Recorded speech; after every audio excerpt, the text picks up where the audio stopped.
समझ understanding the self paper के बारे में अध्ययन करेंगे, जो बीएड के प्रश्न पत्रों में से चतुर्थ प्रश्न पत्र के रूप में पढ़ाया जाता है। इस प्रश्न पत्र को हम आज प्रारंभ करने जा रहे हैं। इसके फर्स्ट यूनिट का हम स्टडी कर रहे हैं, इसलिए मैं आपको थोड़ा सा इस प्रश्न पत्र के बारे में बताना चाहती हूँ। स्वयं की समझ या अंडरस्टैंडिंग द सेल्फ, इस पेपर को बीएड के करिकुलम में शामिल करने के पीछे एक मुख्य मकसद ये रहा है कि एक छात्र अपने आप को समझ सके।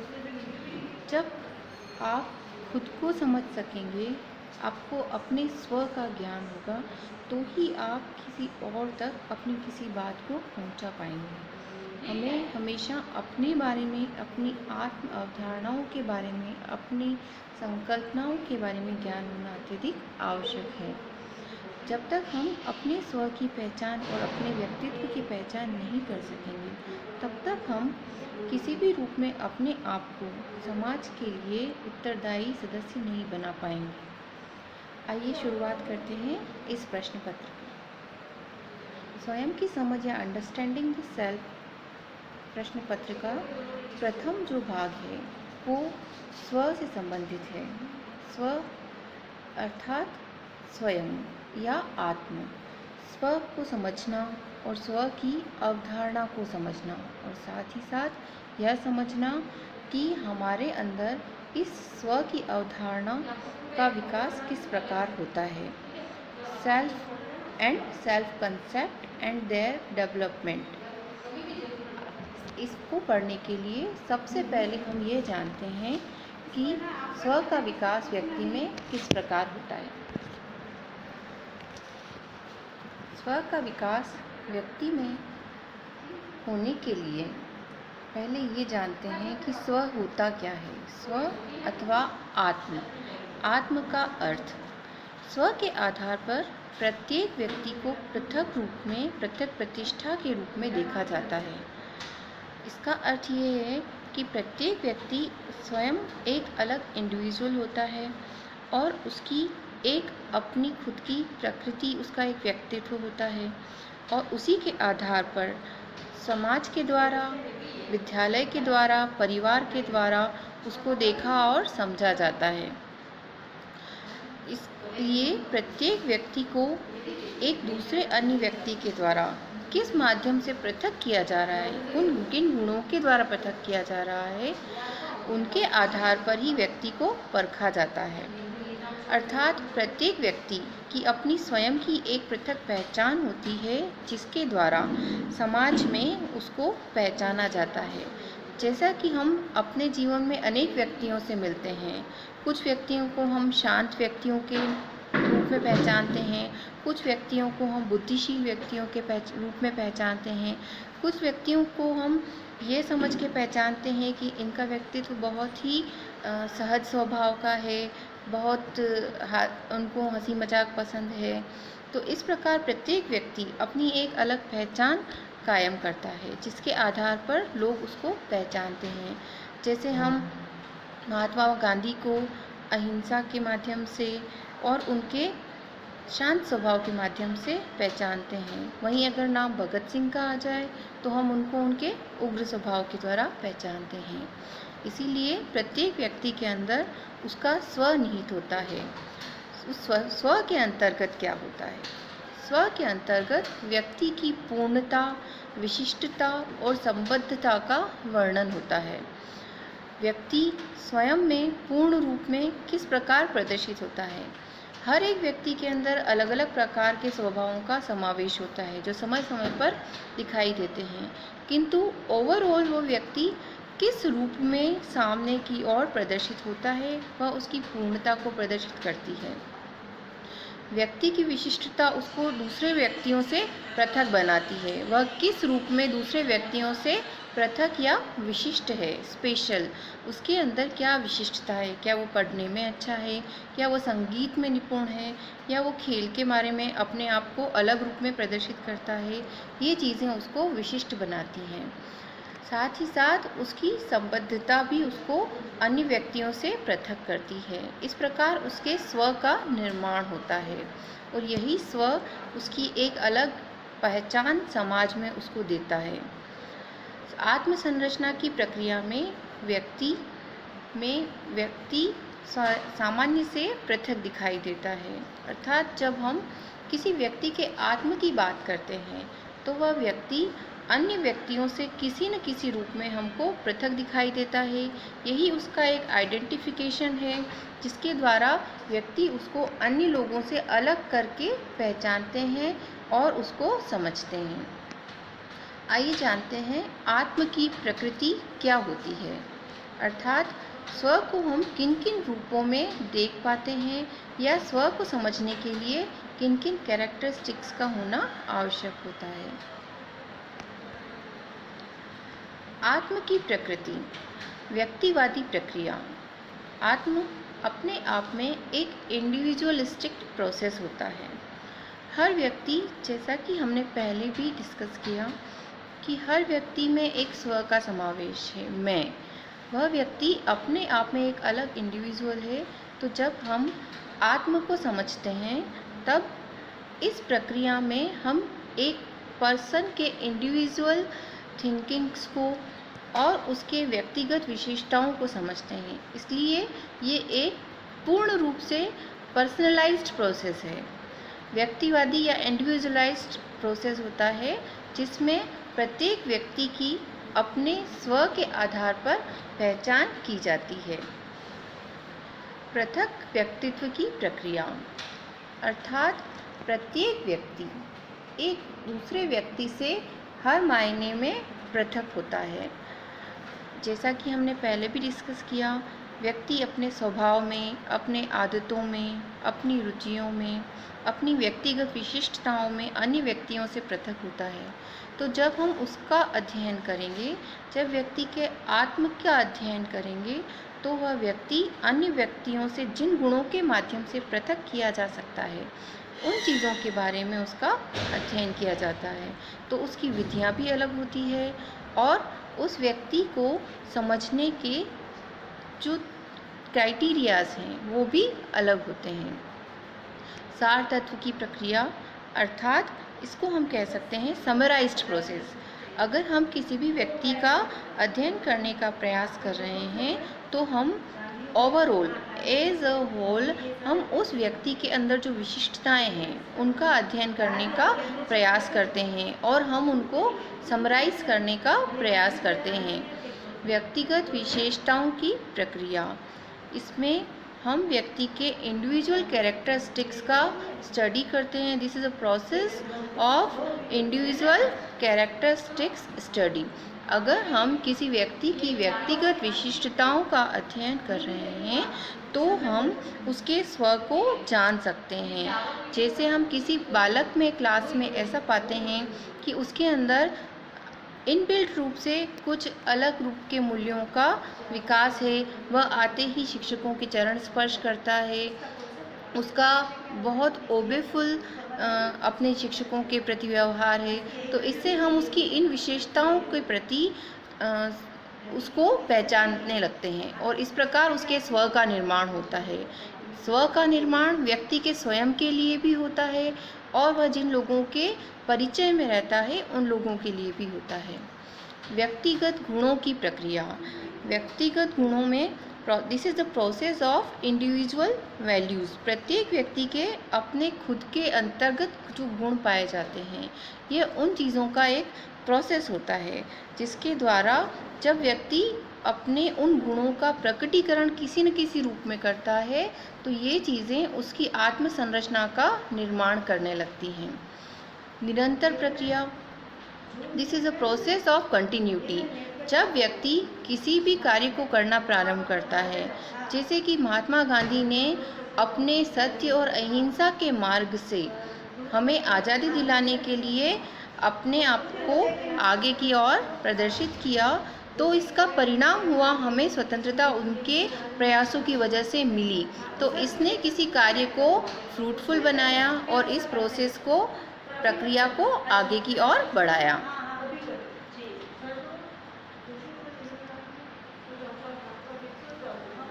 आत्म संरचना की प्रक्रिया में विलक्षणता की प्रक्रिया भी एक अपने आप में विशिष्टता रखती है। प्रत्येक व्यक्ति अपने आप में यूनिक होता है या विलक्षण होता है और उसकी प्रतिभाएं भी अपने आप में विलक्षण होती है। अर्थात यदि हम क्लास में ऐसा देखते हैं कि कोई बालक ऐसा है जो 1 घंटे के प्रश्न पत्र को आधे घंटे में ही समाप्त कर देता है, तो यह उसकी यूनिकनेस या विलक्षणता को प्रकट करती है। कोई बालक है जो कविताओं को बहुत अच्छे वीर रस में प्रदर्शित कर सकता है, यह उसकी विलक्षणता को प्रदर्शित करता है। तो जो आत्म है वो हर व्यक्ति के अंदर अपने आप में एक पृथकता को प्रदर्शित करता है, उसकी विलक्षणता को प्रदर्शित करता है। तो इस विलक्षणता के स्टडी का जो प्रोसेस है यही उसकी आत्म संरचना को निर्मित करता है। सहसंबंध की प्रक्रिया, सभी चीज़ें आपस में कोरिलेट होती है और कोरिलेट होने के बाद बाहर की तरफ व्यक्ति किस रूप में दिखाई दे रहा है, यह चीज़ व्यक्ति की ओवरऑल पर्सनैलिटी को बिल्ड करता है, उसके स्व अहम या मैं का निर्माण करता है। इसलिए यह प्रक्रिया एक सहसंबंध वाली प्रक्रिया है। सर्वोत्तम भूमिका की प्रक्रिया, व्यक्ति अपनी अलग अलग परिस्थितियों में अपना बेस्ट जिस रूप में देता है, ये जो उसके बेस्ट रोल के प्रेजेंटेशन की भूमिका होती है, यही उसके स्व को निर्मित करती है। व्यक्ति के सम्मुख अलग अलग प्रकार की परिस्थितियाँ अलग अलग समय पर उपस्थित होती है। व्यक्ति उनके साथ किस प्रकार से डील करता है और अपना बेस्ट देता है, ये चीज़ उसके स्व का निर्माण करती है। अतः व्यक्ति के सर्वोत्तम भूमिका की यह एक प्रक्रिया होती है। चुनाव की प्रक्रिया, व्यक्ति को अलग अलग समय पर उपस्थित होने वाली परिस्थितियों में अपने लिए जो सर्वोत्तम चीज़ें हैं उनका चयन करना पड़ता है। व्यक्ति उनका चयन किस प्रकार करता है और उनके साथ किस प्रकार डील करता है, ये चीज़ें उसके स्व का निर्माण करती हैं और उसको अन्य लोगों से पृथक बनाती है। जैसे व्यक्ति के सामने अनेक प्रकार के ऑप्शंस उपस्थित हैं, एक बालक उन ऑप्शंस में से अपने लिए एज ए करियर किस चीज़ का चुनाव करता है, यह चुनाव उसको अन्य बालकों से पृथक बनाता है और यही उसके स्व का निर्माण करता है। एक क्लास से पास होकर निकले हुए 40 बच्चों में से सभी बालक अपना अलग अलग व्यवसाय चुनते हैं, अपनी रुचियों के आधार पर या अपने पेरेंटल प्रोफेशन के आधार पर, अपनी योग्यताओं के आधार पर या उपलब्ध सुविधाओं के आधार पर। तो ये सारा जो वो चुनाव उनके द्वारा किया जाता है, ये उनके स्व को प्रदर्शित करता है, यानी कि उनका आत्म, उनके स्वयं में किस तरफ रुचि है, उन्होंने उन चीज़ों का चुनाव कैसे किया, ये प्रक्रिया उनके स्व को निर्माण करने में उनकी मदद करती है। किशोरावस्था की प्रक्रिया, हम अच्छी तरह से जानते हैं, हमने पढ़ा भी था जब हमने चाइल्ड साइकोलॉजी का स्टडी किया था कि जो स्व का निर्माण है उसका प्रारंभ किशोरावस्था से ही होता है।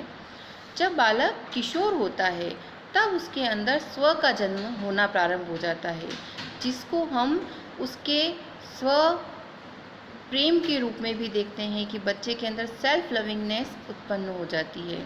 कई मनोवैज्ञानिकों ने इसको प्रदर्शित करने का प्रयास किया है। तो जब बच्चे के अंदर स्व अपने आप को समझने की अवस्था होती है, वह अवस्था उसकी किशोरावस्था में सबसे उच्चतम अवस्था पर होती है, क्योंकि किशोर अवस्था में ही बच्चा अपनी भूमिकाओं के सर्वोत्तम चीज़ों का प्रदर्शन करना प्रारंभ कर देता है और तभी वो अपने आप को जानना प्रारंभ कर देता है।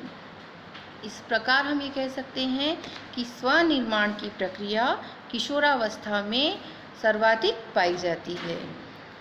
व्यवहारिक प्रक्रिया, जो आत्म संरचना या सेल्फ फॉर्मेशन की प्रक्रिया है, वह एक व्यवहारिक प्रक्रिया है। इस प्रक्रिया के अंतर्गत एक व्यवहारिकता पाई जाती है, बिहेवियरल प्रोसेस है, इसको हम किसी सैद्धांतिक आधारों पर जज नहीं कर सकते हैं। व्यक्ति का व्यवहार अलग अलग परिस्थितियों में अलग अलग प्रकार का होता है और इसी में वह अपने आप को अपना बेस्ट देकर किस प्रकार प्रदर्शित कर रहा है, यह सारी चीज़ें उसके आत्म का निर्माण करती हैं। इस प्रकार हमने आत्म की प्रकृति का अध्ययन किया। आत्म संरचना के प्रकार। जब व्यक्ति का सेल्फ फॉर्म हो जाता है, अर्थात सेल्फ फॉर्मेशन, आत्म का निर्माण, मानिए कि किशोरावस्था में बच्चे ने अपने आप को जानना प्रारंभ कर दिया, तो जो उसकी आत्म संरचना का निर्माण हुआ वह उसकी एक व्यक्तिगत पहचान का निर्माण करती है। उसकी जो व्यक्तिगत पहचान है वह उसकी आत्म पहचान या आत्म कंसेप्ट के रूप में उभर कर आती है, जिसे हम सेल्फ कंसेप्ट या सेल्फ आइडेंटिफिकेशन कहते हैं। व्यक्ति अपने आप को पहचानने लगता है। व्यक्ति इस बात को जानता है कि व्यक्ति की विशेषताएं क्या हैं, आदतें क्या हैं, उसका अपना विश्वास क्या है, धर्म के प्रति उसका दृष्टिकोण क्या है, उसके दार्शनिक विचारधाराएं किस प्रकार की हैं। इन सभी चीज़ों को लेकर एक आत्म का निर्माण होता है, एक अलग व्यक्तित्व का निर्माण होता है और यह पहचान व्यक्ति की स्वयं से होती है। इसीलिए हम इसे आत्म पहचान या आत्म अवधारणा कहते हैं। और यही आत्म अवधारणा आगे चलकर व्यक्ति की जातीय, राष्ट्रीय, धार्मिक, समाज के आधार पर अलग अलग पहचानों का निर्माण करती है। इसके साथ ही साथ प्रत्येक व्यक्ति किसी न किसी जाति का सदस्य होता है। किसी न किसी जाति का सदस्य होने के कारण उस जाति की संस्कृति, वहाँ की भाषाएं, रीति रिवाज, वहाँ की विचारधाराएं, वहाँ के वस्त्र आभूषण, रहन सहन, बोली, हर एक चीज़ का प्रभाव व्यक्ति के अंतर्गत दिखाई देता है। तो जब व्यक्ति उस क्षेत्र विशेष से बाहर निकलता है तो उसकी जाति की जो पहचान है वह कहीं न कहीं उसके द्वारा प्रदर्शित की जाती है। उसके हाव भाव में, आदतों में, बोलियों में उनको पहचाना जाता है। जैसे कि हम किसी जाति विशेष को उसकी बहादुरी के लिए पहचानते हैं, तो हम किसी जाति विशेष को, जैसे मुस्लिम समाज है, तो हम उनकी जाति विशेष को उनके अंतर्गत पाई जाने वाली विवाह की विशेष प्रथाओं जैसे निकाह के रूप में पहचानते हैं। तो इसका मतलब एक व्यक्ति की जाति भी उसको एक अलग पहचान प्रदान करती है, जो उसके आत्म का निर्माण करती है। राष्ट्रीय पहचान। प्रत्येक राष्ट्र अपनी एक अलग विचारधारा को फॉलो करते हुए आगे चलता है। जैसे अगर हम इस्लामिक राष्ट्रों को देखें तो उनके व्यक्ति को अलग ही रूप में पहचाना जाता है, और अगर हम हिंदू राष्ट्रों को देखें तो उनकी पहचान एक अलग व्यक्तित्व के रूप में होती है। तो ये सारी जो पहचान है वो एक राष्ट्र के द्वारा व्यक्ति को दी जाती है और वो राष्ट्र की धारणाओं के द्वारा बनती हैं। जैसे कि हम ये मान सकते हैं कि भारत को हम एक विश्व बंधुत्व वाला राष्ट्र मानते हैं, तो उसकी पहचान, उसके सदस्यों की पहचान भी उसी रूप में अन्य राष्ट्रों में होती है। धार्मिक पहचान की संरचना। जब व्यक्ति किसी धर्म विशेष का सदस्य है तो चाहने और ना चाहने पर भी व्यक्ति के अंदर उसकी जो धार्मिक पहचान बन जाती है। व्यक्ति अपनी जो रीति रिवाज, धर्म को फॉलो करता है, उसकी उस पहचान के अंदर उसकी उन चीज़ों का प्रदर्शन होने लगता है। जैसे हिंदू धर्म को मानने वाला व्यक्ति सामने आए हुए किसी भी व्यक्ति को ग्रीट किस तरह से करता है, जय श्री राम, राधे कृष्णा। इसी प्रकार जैन धर्म वाला व्यक्ति जय जिनेंद्र कह के उसको बुला रहा है। तो मतलब ये कि उस व्यक्ति का जिस धर्म से संबंध है, उस धर्म से जुड़ी हुई बातों के द्वारा व्यक्ति की अपनी एक आत्म संरचना का निर्माण हो जाता है। लैंगिक पहचान भी व्यक्ति को एक अलग प्रकार की संरचना प्रदान करती है जो अन्य लिंग से पृथक होती है। जैसे स्त्रियों के अंदर पाए जाने वाले जो लक्षण हैं, उनकी आदतें हैं, उनकी पसंदें हैं, वो पुरुष वर्ग से हमेशा पृथक होती है। तो वो अपने एक अलग आत्म स्वरूप का निर्माण करती है, जो एक स्त्री स्वरूप की पहचान होती है। जैसे स्त्री के अंदर कुकिंग का जो इनबिल्ट एक फीचर होता है कि हमेशा स्त्रियों को रुचि भी होती है और अच्छा खाना भी बना पाती हैं। जैसे सौंदर्य पसंद होना, उनको अपने आप को, खुद को सजाना संवारना, अपने घर को सजाना संवारना, इन सभी गुणों की प्रधानता पाई जाती है, जो पुरुष वर्ग में कम पाई जाएगी। और वहीं पुरुष वर्ग में अपनी अलग प्रधानताएं पाई जाती है, जो उनको उनके स्व का निर्माण करने में मदद करती हैं। अक्षमताओं की संरचना। अब अक्षमताएं प्रत्येक व्यक्ति में पाई जाती हैं। जैसे हर व्यक्ति की कुछ विशेषता है कि वो यह कार्य कर सकता है, वैसे ही प्रत्येक व्यक्ति के अंदर कुछ अक्षमताएं भी होती हैं जो उसको अन्य व्यक्ति से अलग बनाती है। जैसे यदि किसी व्यक्ति का एक्सीडेंट हो जाता है या जन्मजात उसके अंदर कोई अक्षमता पाई जाती है, या कभी किसी बच्चे के अंदर 5 की जगह 6 फिंगर्स आ जाती हैं, या किसी बच्चे की आँखों का रंग कुछ अलग है, उसके हाथों पैरों का गठन कुछ अलग है, तो वो उसकी व्यक्तित्व को एक अलग पहचान दे देते हैं, जो उसके आत्म का निर्माण करता है। और अब जो अन्य व्यक्ति उसे पहचानते हैं, जब भी उस बच्चे का नाम आएगा तो उनके दिमाग में सबसे पहले उस व्यक्ति की अक्षमता की परछाई नजर आएगी। क्यों? क्योंकि हमने अभी जाना कि आत्म व्यक्ति को दूसरों से पृथक रूप में पहचान प्रदान करता है, तो उस व्यक्ति की पहचान उसकी वो शारीरिक अक्षमता के कारण हो रही है जो दूसरों में नहीं है। संगठनात्मक पहचान की संरचना। जैसे कि हमने पहले भी पढ़ा था कि आत्म जो है या स्व जो है वो अपने आप में एक इंडिविजुअलाइज्ड प्रोसेस है, लेकिन उसके अंदर एक व्यक्ति के स्व में उसकी अलग अलग बहुत सारी चीज़ों का संगठन होता है। तो वो संगठन वो किस रूप में प्रदर्शित कर रहा है, इसके द्वारा उसकी पहचान का निर्माण होता है। अंतर्वैयक्तिक पहचान संरचना। व्यक्ति की स्वयं के साथ साथ वो उसके इंडिविजुअल पर्सनैलिटी पर भी डिपेंड करता है। वह स्वयं दूसरों के साथ किस प्रकार इंटरेक्ट करता है, उसका स्वभाव कैसा है, समाज में उसका कैसा इंटरेक्शन रहता है, ये सारी चीज़ें भी उसकी एक पहचान की का निर्माण करती है, उसकी आत्म संरचना बनाने में उसको मदद करती है। इस प्रकार हमने आत्म संरचना के विभिन्न प्रकारों के बारे में जाना। जो व्यक्ति का सेल्फ फॉर्मेशन है या व्यक्ति की जो पहचान है, जो उसका स्व का कंसेप्ट है, वो बहुत सारी चीज़ों से प्रभावित होता है। व्यक्ति का स्व बनाने में उसका परिवार, उसका मित्र समूह, माता पिता, उसके जिन आदर्शों को वो फॉलो करता है, उन लोगों का उसके ऊपर अत्यधिक प्रभाव होता है। इन तत्वों में जैसे उसके परिवार का वातावरण, परिवार अगर आदर्शवादी है तो बच्चे के अंतर्गत उन आदर्शवादी गुणों का समावेश स्वतः ही हो जाएगा। आत्म मूल्यांकन, बच्चा स्वयं को किस प्रकार मूल्यांकन कर पाता है, उस पर भी निर्भर करेगा कि बालक स्वयं को किस रूप में देख पाता है।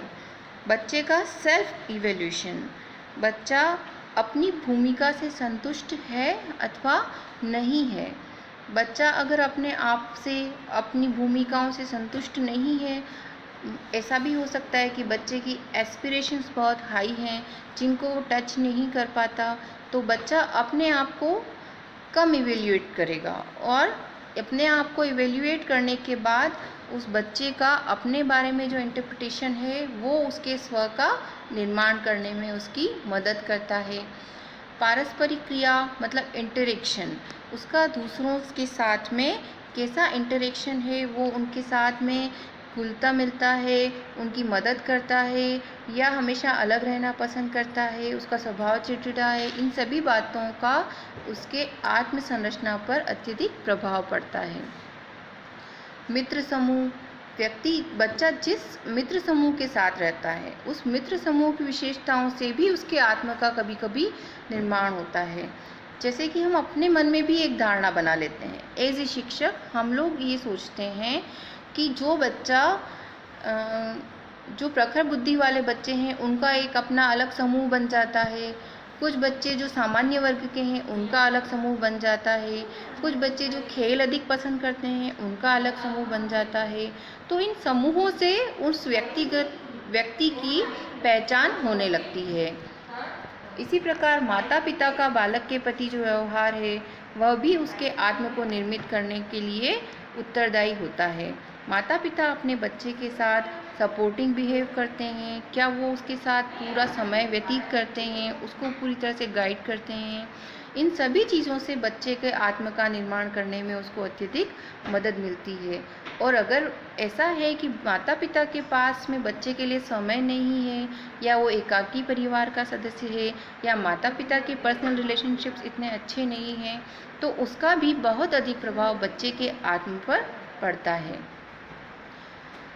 सामाजिक संरचना भी कहीं न कहीं बच्चे को बहुत अधिक प्रभावित करती है। जिस समाज का बच्चा सदस्य है उस समाज में पाई जाने वाली कुरीतियाँ भी बालक को प्रभावित करती है, तो उस समाज की अच्छी बातें भी बालक को प्रभावित करती है। बच्चे के अंदर उन सभी चीज़ों का समावेश अंदर होता जाता है और उन चीज़ों को हम उसके स्व में भी देख पाते हैं। तो इस प्रकार जिस समाज में बच्चा रह रहा है वो समाज की कहीं न कहीं परछाई के रूप में हमें दिखाई देता है। ज्ञान या नॉलेज बच्चे की आत्म संरचना को प्रभावित करता है। बच्चे की ही नहीं, प्रत्येक व्यक्ति की आत्म संरचना को ज्ञान प्रभावित करता है, क्योंकि बच्चा या कोई व्यक्ति जितना अधिक ज्ञान अर्जित करने का प्रयास करेगा वह अपने आत्म को जान पाएगा, अपने अंदर की संरचनाओं को समझ पाता है, अपने आप को लोगों के रूप को एक पृथक रूप में व्यक्त कर पाता है। जैसे कि हम लोग खुद भी जानते हैं, विवेकानंद, अरविंदो, महात्मा गांधी, रविंद्रनाथ टैगोर, इन सभी व्यक्तियों को हम एक पृथक रूप में इसलिए पहचानते हैं क्योंकि हमने इनके ज्ञान के रूप में इनको पहचाना। धर्म व्यक्ति की एक अलग पहचान को निर्मित करता है। हमारे धर्म गुरु जो हैं उन्होंने अपना स्व अपने धर्म के द्वारा हम तक पहुंचाया, उन्होंने खुद उसको समझा और हमें समझाया। अतः धर्म भी कहीं न कहीं व्यक्ति की आत्म संरचना को निर्मित करने में उत्तरदायी होता है। व्यक्ति की संस्कृति व्यक्ति के आत्म संरचना या सेल्फ फॉर्मेशन को बनाने में बहुत बड़ा निर्माण करने में एक उत्तरदायी कारक के रूप में सामने आती है। जैसे कि भारतीय संस्कृति सौहार्दपूर्ण संस्कृति है। यहाँ पर रहने वाले व्यक्ति शांत रहना पसंद करते हैं, किसी और व्यक्ति को बिना किसी कारण से परेशान करने में बिल्कुल पसंद नहीं करते, सभी व्यक्तियों को सहज स्वीकार करते हैं। तो इस संस्कृति की झलक यहाँ पर रहने वाले व्यक्तियों में सहज ही दिखाई देती है। और यही चीज़ जब वे कभी इंटरनेशनल लेवल पे अपने आप को रिप्रेजेंट करते हैं तब उनका स्व उनकी संस्कृति के रूप में प्रदर्शित होता है। इस प्रकार हमने आज सेल्फ फॉर्मेशन या आत्मनिर्माण या व्यक्ति की स्वयं की पहचान किस प्रकार होती है इसके बारे में जाना। व्यक्ति को स्व का जो निर्माण होता है इसमें इन सभी चीज़ों का बहुत अधिक महत्व होता है। इसी के साथ देखने के लिए बहुत बहुत धन्यवाद। अब हम इसके आगे के संदर्भों का अध्ययन अगली क्लासेस में करेंगे।